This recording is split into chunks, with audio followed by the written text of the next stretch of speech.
Bana ekigudde eggaba omusajja omutemera anategeka assa abaana abatemyetemye. Bana ekiri eggaba kyaki kibi nnyo ddala kibi ddala.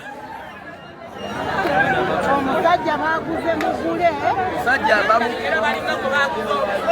oyo baaguze ekirala n'abeera nakyo bakusanze nakyo ekirala omusajja baaguze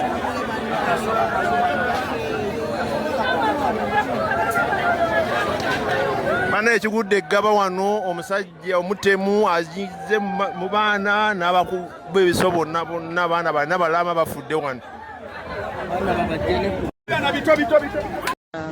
An incident where Christopher Okello Onyum allegedly stabbed 4 juveniles to death.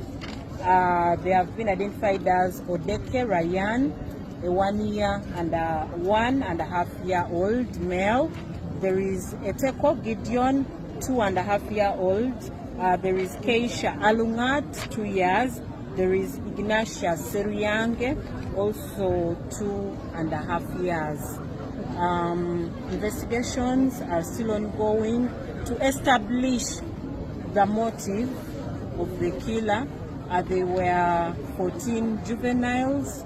However, 10 have been handed over to their parents, and the 4 victims, all the deceased persons, the bodies have been taken to City Mortuary for post-mortem. How did this happen? Preliminary findings indicate that a few days ago, the suspect allegedly came to this place, Gaba Ali Childhood Development, seeking for admission, and he was told to go back to the school today, where what he did,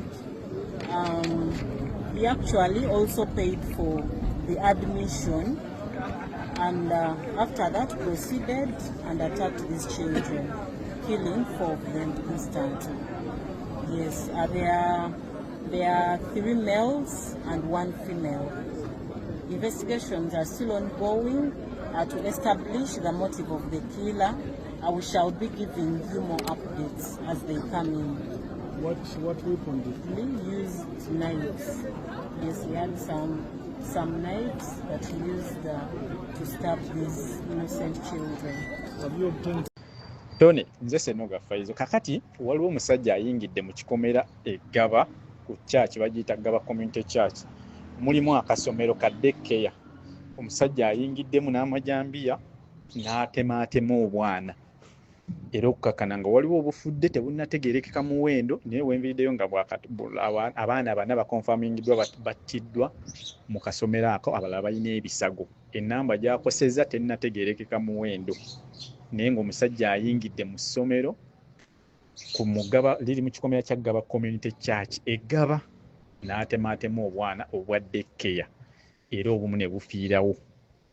Wenjogerera poliisi yazze dda tugobyewo abantu ebagobyewo bonna, naye ng'omuwendo gw'abakafa tegunnategeerekeka. Wenviriddewo nga sofa abaana bana bakonfamingiddwa battiddwa, n'abalala bakyali ku bisago baddusizza mu malwaliro.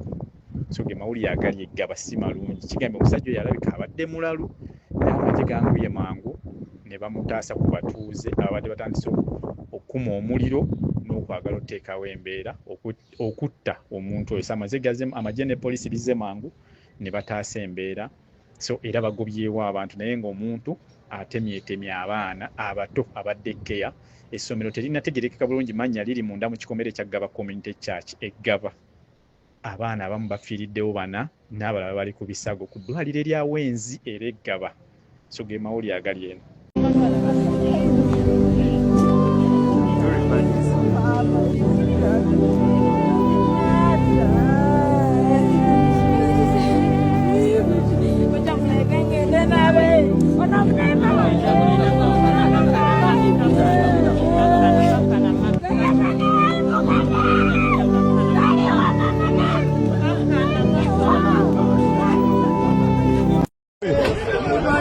bakutumye eki bakutumye wabadde gyotemufe